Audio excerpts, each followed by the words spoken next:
It's the code coach. We're talking about fire dampers, and I want you to note here we got an example of what not to do.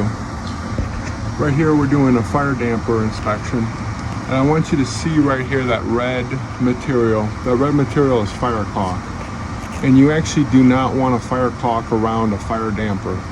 Fire caulk expands and potentially will expand and crush this damper.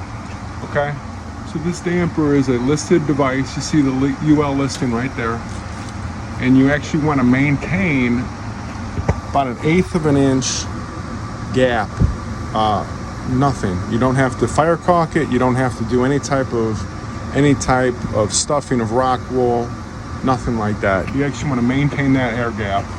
And so make sure when you're looking at fire dampers, you have them labeled, you have access, and you do not fire caulk around the dampers.